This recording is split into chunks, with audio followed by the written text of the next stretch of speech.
Alright guys, welcome to Bassmaster Open Anglers weigh-in on Bassmaster Fantasy Fishing. First off, I want to thank you for viewing the video last time. Hopefully our picks were good. I know CASTLEDINE had his choice of picks. HALLMAN'S had his choice of picks. I did. If I remember correctly, HALLMAN'S is actually winning out of our group of three. Good job, HALLMAN'S. I hope it helped some of you pick your lineups, and I hope it really helped you win in your division, whatever it may have been. But we're going to dive right into the Bassmaster Classic. You know, the Bassmaster Classic is by far the biggest championship that there is. I mean, it's the mecca of all championships. Right. I was really fortunate enough to make one early up on my career, and I'm going to tell you right now, it was a life-changing experience. And the other thing is the expo is far and beyond the biggest expo that there is as far as bass fishing goes. I mean, the who's who is there, and there's a ton of vendors. I mean, a bunch of stuff going on. So if you get a chance, if you're around the Guntersville area, you need to come check out that expo. It's going to be a big deal. It's hard to get to a weigh-in because the expo's so big. Oh, yeah. Like, it's incredible. You lose track of time. There's no way to cover the whole expo in one day. It's the biggest outdoor show in our industry. Yeah, by far. I mean, public show. Right. I mean, like that anybody can come to. It's like an ICAST, yeah. It's like an ICAST, but 5 times for the larger. Public, right. Yeah, I mean, it's just so big, and it's a great place to bring kids. I mean, there's a lot of really cool stuff going on. Yep. And I'm going to tell you right now, it's 50th anniversary this year. It's going to be even bigger. I don't even think we can even comprehend how big the Classic's going to be. But, you know, the other thing is the bass are going to be bigger. I think this year they're going to hit Guntersville right. They're catching big ones right now. Yeah. They've had some water fluctuation. We just looked at the tournament result. Yeah, we looked at the tournament result from today. Yeah. I don't even know what trail it was, but they had 30 pounds. And I think it was an individual tournament, which is even bigger. So. Oh, really? That was an individual? Individual. Ooh, that made me rethink some things. I figured it was a team event. No, events get, no. Okay. It was an individual tournament. So 30 pounds took a tournament today. The Classic's a few days out for them to start practicing, and the event's going to start. So make sure you get those fantasy fishing lineups in. But we're going to give you the breakdown on who we think that you should pick for your Bassmaster Fantasy Fishing. We're all together. Yeah, we are all together, and this is a rare occasion. So last time you got to see me only, and you got to hear these guys. This is Bradley Hallman, if you don't know. Bradley fished the Elite Series for quite a few years, has quite a few wins under his belt. Todd CASTLEDINE has qualified for the Bassmaster Elite Series quite a few times, has won a lot of tournaments. And then me, I'm Andrew Upshaw.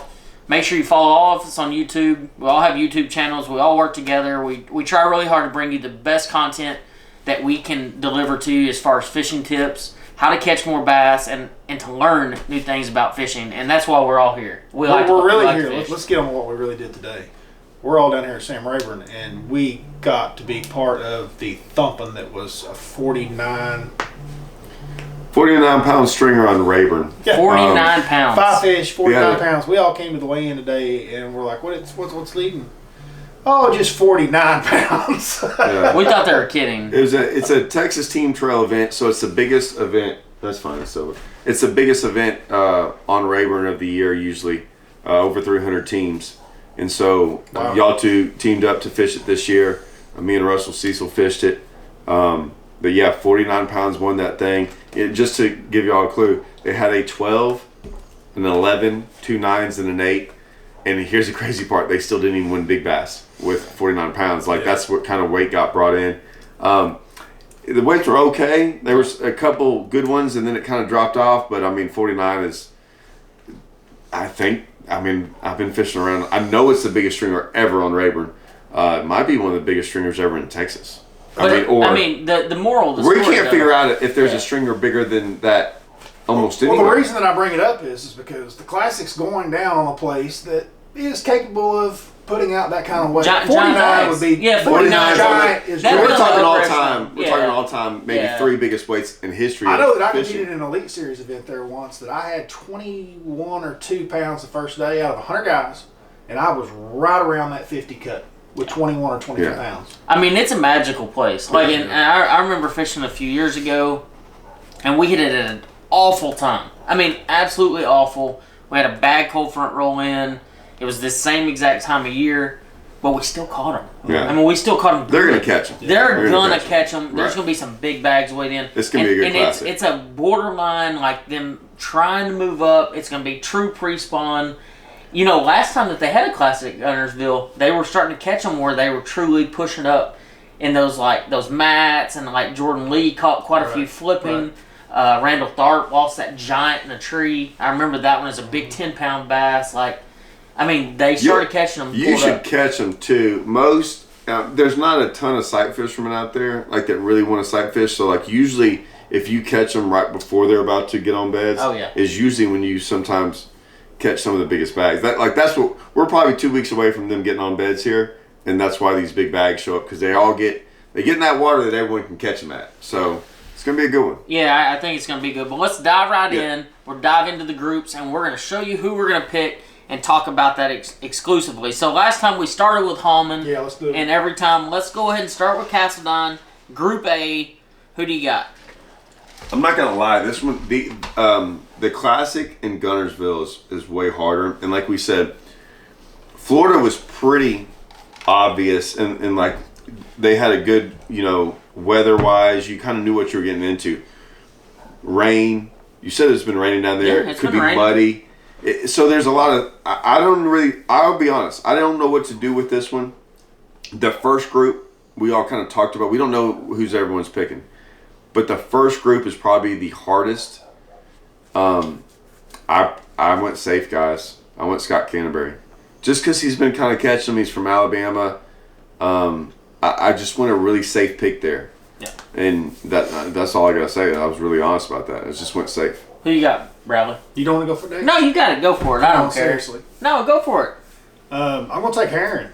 I mean, That's another Alabama local, you know. I mean, you're talking about Tharp and him doing well there. I think they may have spent some time in the boat together at one point when they were younger. I'm going to take Heron, and he's just an Alabama guy that's been doing it a long time, and I know that this is something he'd like to have on his shelf for sure, and he's definitely capable of doing it. Well, I'm going to duplicate Todd's pick. I think Canterbury, I've known Canterbury for a long time. He's scrappy. He likes change. He's good at adapting to change. And he's a great fisherman. Mm-hmm. Obviously, won Angler of the Year last year in the Elite Series. He's proven that he is capable of winning those events. Yeah, absolutely. I remember at a FLW Cup that he should have won, that he jumped off a big one at the end of the tournament that ended up costing him. And I feel like that kind of eats at him a little bit. And I think that's going to give him that incentive to try to push it over. And it's in his home state, you know, right there. You know the home state guy hardly ever wins, right? Yeah, but I think Guntersville changes enough. It has been changing recently. Yeah, it has been. So who's your dark horse, Todd? Yeah, I'm looking at this. You know who I'm going to pick? There's like two easy dark horses. Yeah, there is. I agree with that. All right. I wish I could see that easy. This is probably not him.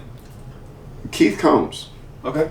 And the reason is, there's two reasons. One, the cranking the bridges. Mm-hmm. I mean, there's just that. I mean, someone's going to make a top 10 cranking bridges. And if he's a crankbait guy. And he's a crankbait guy. And this isn't a knock on him, but he is a community hole specialist. Like, he can catch them. He will catch them off community holes better than anyone else. And what I mean by that is, bridges is a community hole. Oh, you know, absolutely. so like, I'm gonna pick Combs on dark horse. He almost was my main pick. Yeah, he's a championship guy. He shows up in championships. He's gonna go after it. So that's my dark horse. Yeah, my dark horse is Corey Johnston. Just because he's so. What is he? 1.9. 1.9. Yeah. So I don't know why he's listed at 1.9, but those boys are going to do special things. He's around grass. He's got current. I mean, he's got lots of things he's going to be comfortable with. They'll be ready. Him and his brother both. You know, I'm going to go with a Hank Cherry at, let's see, 1.2. Yeah. And the reason I say Hank is he's the lowest guy out there. He almost won grand throwing a jerkbait. He is obviously a jerkbait specialist. Loves throwing a jerkbait. Yep, and it's going to play. And it's going to play this one. I really think so. Is it? Yeah, he makes it play everywhere. Like, literally. Like, it doesn't matter. Okay. Yeah, he catches them everywhere on it. All right, let's go Group B. Go ahead, Todd.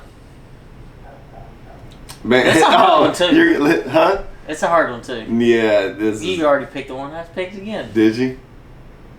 No, you didn't. Okay, So good. Listen, this is crazy. Drew Benton. Okay. And I'm picking Drew Benton for one reason and one reason only. Baby luck. That's it. Baby 100%. Dude, people have a baby. He just had a baby. Congratulations, Drew. Yeah, for real, man. Drew's a buddy of mine, but like, man, like something, and he's good to get home with the baby now for a little bit. He's gonna go out there and like, man, you go out there and it's something about it. So I'm picking Drew strictly that's on a big that. deal, man. Yes, I'm not saying it's science, but it's close. I'm just telling you, like, it's so that's because I mean I really don't. Oh, I know who. Yeah, go ahead. Go ahead, Hallman. Who you got? I'm gonna take Stetson Blaylock. Ah, I knew it. I know. That's a good one. That's a hard one not to. He's a perfect fit for that. And, yep. And I think this championship suits up for him to do well at Guntersville. Well, I'm gonna go. And it's a hard one because I'm really on the fence here. I want to go Matt Airy really bad because I think Matt's going to catch him. I wanted to go Airy too. I did. I really think Matt's going to catch him, but I went Brandon Cobb. I mean, really, Cobb shows up, man. Yeah. And you know, the Classic's such a big tournament, and I don't know if y'all remember, but Cobb just about pulled out a cup at a Ouachita. Yeah. And I just think Cobb's going to come out guns blazing in this one. I really do. And he's a proven winner. Like, he won, what, twice last year? Yeah. So, Two big trophies in 1 year. Yeah, I mean, it's hard not to go with him.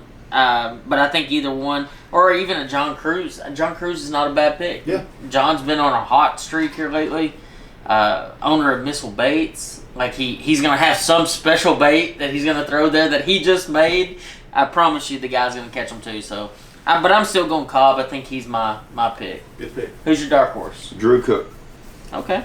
And aren't they roommates, Drew Cook and Benton? I think they roomed together. It wouldn't surprise me. They're both from Florida, aren't they? And Drew Benton's not exactly. He's almost a dark horse. Man, they're both Florida guys. They both fish grass. Yeah. And here's the deal with Guntersville. Guntersville is not hydrilla. I mean, it is a little hydrilla and eelgrass. There's there's some milfoil. There's some milfoil. There's a lot of different grass. Yeah. So I'm gonna pick guys that are just used to fishing a lot of different grass. I mean, Florida's not the deal. Florida's the biggest range of grass fishing in the lake because I mean, Rayburn we got hydrilla and that's it. I mean, they've got everything down there, so you got to figure out what they're on. So I just think that's they're probably going to be on eelgrass. Like, look. That's and they're going to be able to figure it out and graph it and do some things. I mean, and they're just used to fishing grass, man. Yeah. So I'm gonna pick Drew Cook, my dark horse. You got a good pick. I am going to pick the lowest percentage on the page in Group B. Ooh. At 1.6, Cliff Perch weighs in from Payson, Arizona. This guy is a straight up hammer. I mean, for been doing it a long time. Gets it done. U.S. Open champion multiple times. Yeah. And like catches big ones. Can do it all anywhere the from time. Clear water to stained water. Doesn't matter. He gets it done. Yeah, I couldn't agree more on that. It's the easiest 1.6%er you'll ever find in a group. You know, actually, that was the one I was going for. And I was hoping you weren't going Perch because Perch, like if you don't know who Clifford Perch is by now, like you're living under a rock. Like the guy catches. Like true big ones. Like he's grown up catching big ones forever. He's definitely a walk quietly and carry a big stick kind of guy. No doubt. But, and he's due for like a really big East Coast win. Yeah. I mean he's due. Who you got for C, Todd? I know who you got. Yeah, a buddy of mine.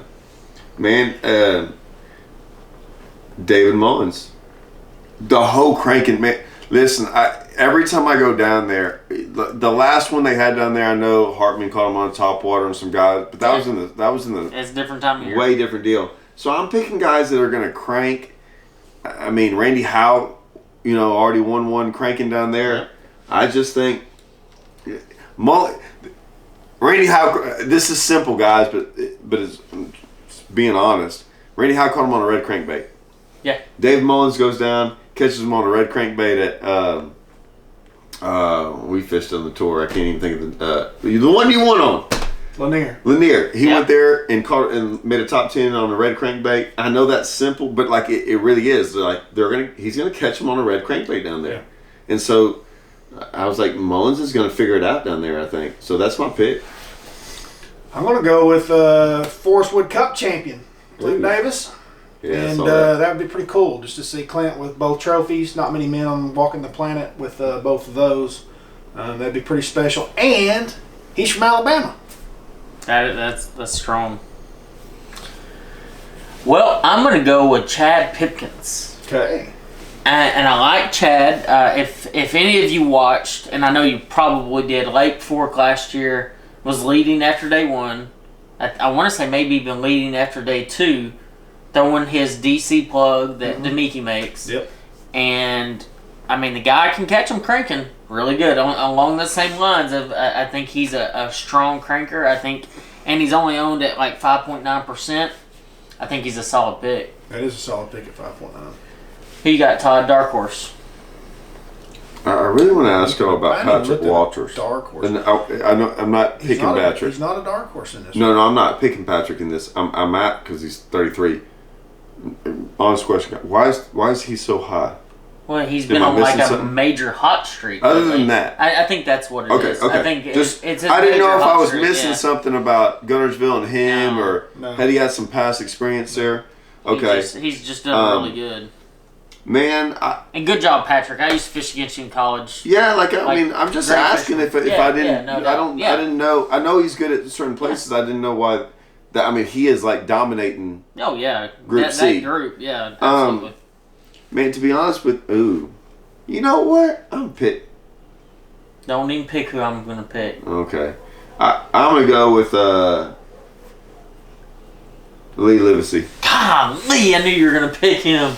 Well, because I don't really know. Like, I almost picked GUSTAFSON. I almost picked.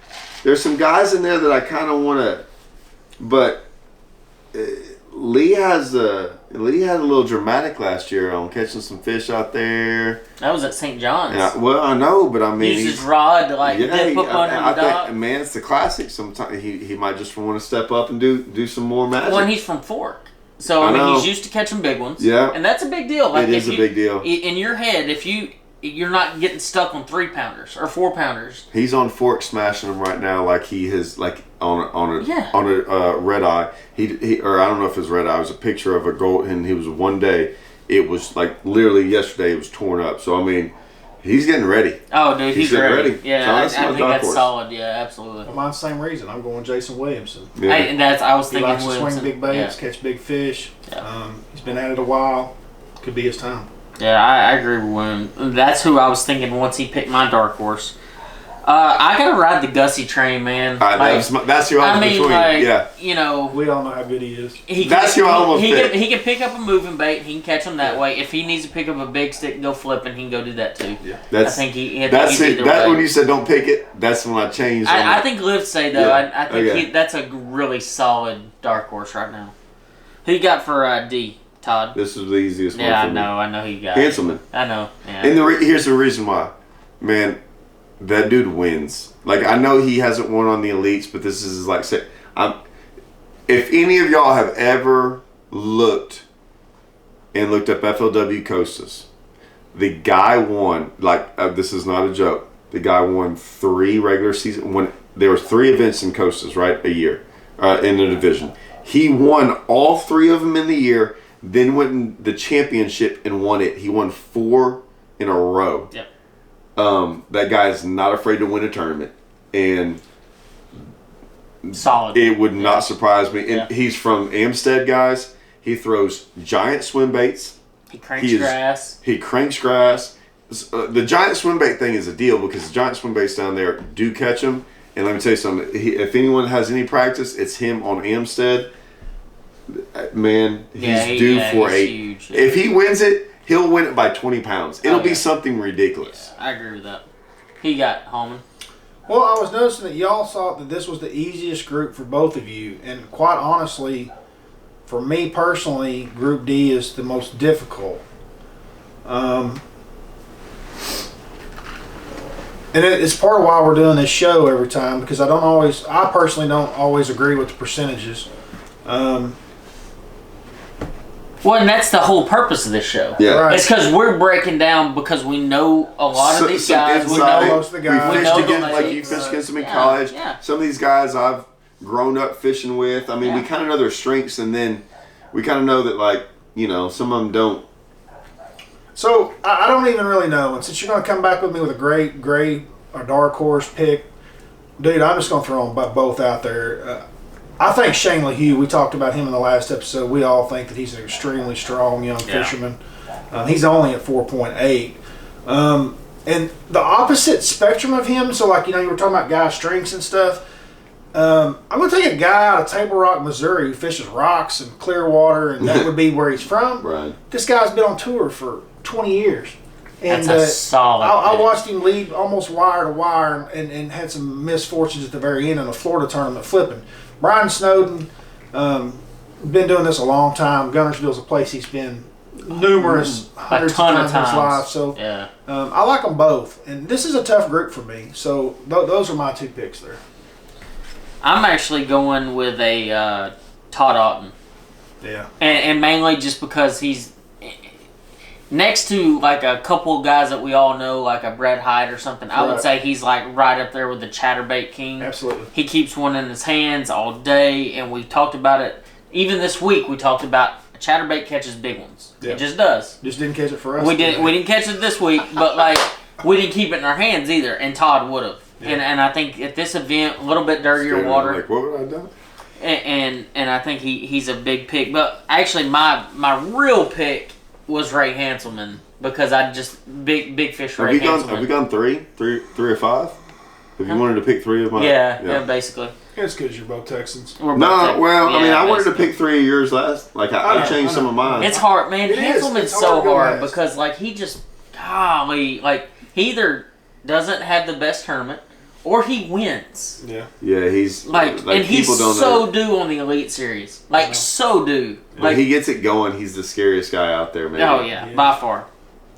And who's your dark horse? We already know Yeah, I'm just that pick two. that Hallman went with two. Who's your dark So he horse? picked Shane. Like Shane was who. And Snowden. He went. and I mean, Shane and well, I Snowden. mean, you don't leave me very left. Oh, I got an easy one. Do you? Yeah, Skylar Hamilton's mine. Yeah. I mean, he's from up there by Chickamauga. He's used to cranking. I'm still picking Shane. I don't care. Yeah, I mean, yeah. I'm just because you picked him doesn't mean I'm not. Gonna, yeah, I mean, no doubt. I'm not gonna pick someone just randomly. I mean, I'm gonna go with it. All right, who you got for Group E? It was That's also easy. easiest one. Yeah. Cody Huff. Hottest guy in that group by far right now. Now I don't know if he's going to. I don't know if this is going to fit his wheelhouse. I don't really care. He's liable. Listen. Sometimes, not all the time, Yeah. but sometimes if you know, and I'm not saying he doesn't know anything, but a lot of times when like, if we go to a lake that we've been to before, we have all this experience, and it sometimes We're helps fishing us, sometimes history. it hurts us. Yeah. You go to a lake sometimes and you're like, man, I'm just going to go out there and go fish a classic and just see what happens.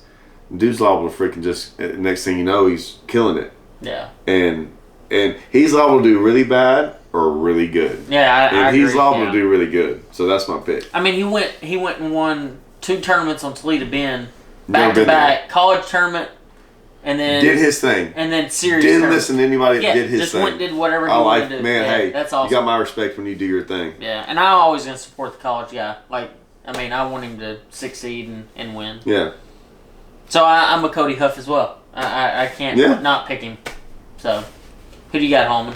Group E is a tough group for me also, primarily because I don't know most of the guys on this page. And apparently I'm not the only one because Bass didn't even list where Do you half know of these why? guys are from. Opens. These are open winners. Still, you I should mean, have their home state. I know, but like these are most of these are all. Is Cody's not though? Is he? Cody's at No. college. Yeah, I think he's. So college. everyone else here, I'm pretty sure is open winners. So that's why it's a little difficult. There's 6 open winners. There's 6 guys here. I get that. Is that what Is it was there- last year? It's something like that, but Okay, so there is one guy on this list that I am familiar with. I have no problem picking him. He's a young man with In a lot college. of energy and steam and a lot of bright things ahead of him in fishing. Gray Buck is a strong fisherman. He's from up north. This is not what I would say is his wheelhouse, but he is a young man that will be prepared. Yeah, I think he's gonna be really prepared, and he's had a good year so far. He has. You know, so I mean, he fishes hard, he works hard, and Yeah, that's what I mean. He definitely has a chance. who's your? And so that was, and I guess we both picked Huff. Who's your dark horse, Todd? Is it? I think this is the guy who caught him in the Centrals last year, Bob Downey. Is it? I think that's him who like did really, really well last year in the Centrals.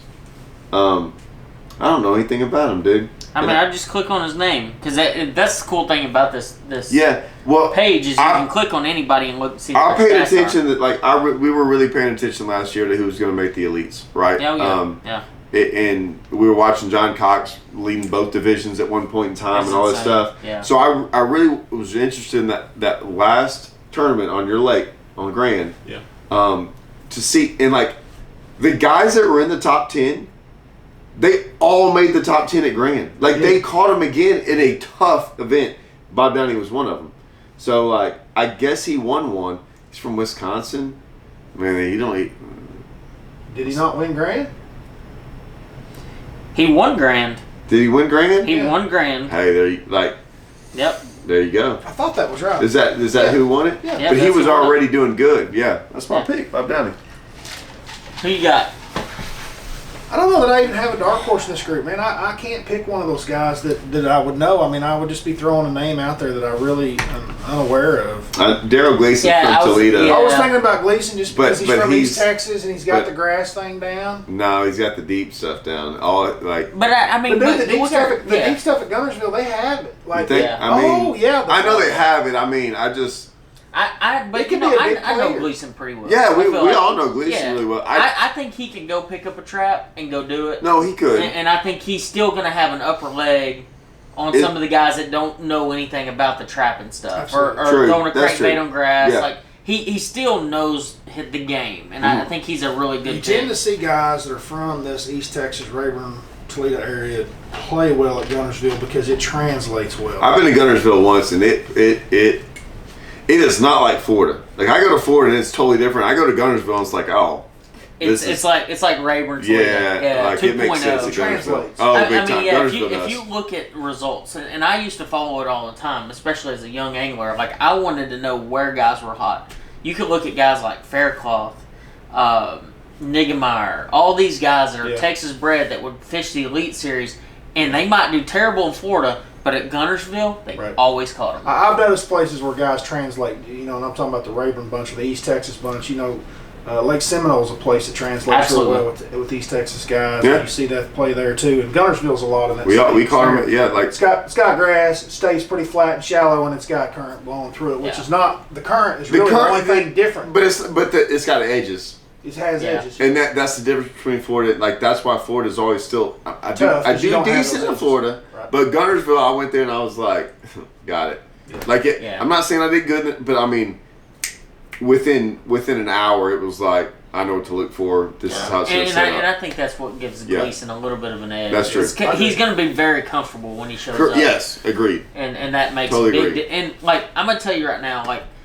I've been extremely fortunate in what I've done and stuff, but the Classic was such a humongous stage. Like, I still get chill bumps even thinking about the Classic because it's like when I showed up, it was just like a blur because, like, some of the biggest names in bass fishing were there, and when you're going neck to neck with some of these guys, like a Swindle or a Pollinet, like, it just changes everything. Like, I mean, you have guys you idolize as a kid, like, and you look up to them, and you're like, man, I want to be there. Like, and when you're there, it's just a different atmosphere. It's a different tournament. Like, it's a different tournament. It's champion of the world. Heck yeah, dude. That's what it is. So, what's the tiebreaker weight? Oh yeah. Tiebreaker weight. We had to do a tiebreaker weight. We didn't do it last time. We got a lot of comments. We got a lot of comments about not doing it. So hey, stick with us for just a minute. 3 days, right? 3 days.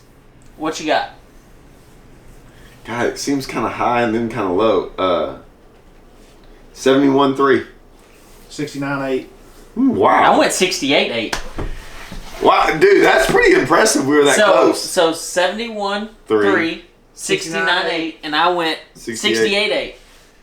Wow. I mean, like, I think it so we can take the average who's of in that. The middle? He is. Oh, you're screwed.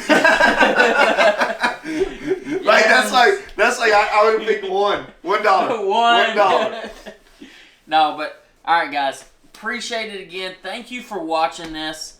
If you haven't subscribed to Bradley or Todd or me, make sure you subscribe. And because guys, listen, we're all doing videos about every 3 days. Yeah, like so. Yeah, we're dropping videos about techniques.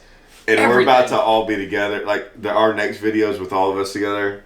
Oh yeah, we're actually headed to Louisville next. Yeah, but before that, we're gonna be. Oh yeah, we got some stuff coming up, guys. Cool stuff. It's gonna be pretty cool with all of us. So make sure you subscribe, check out our other videos, and if you like the video, hit the like button. If you want to leave us a comment, tell us what you think or other ideas that you have for other videos, and we'll try to do our best to make videos that you want to see. Appreciate it, guys. See ya. All right. I did it.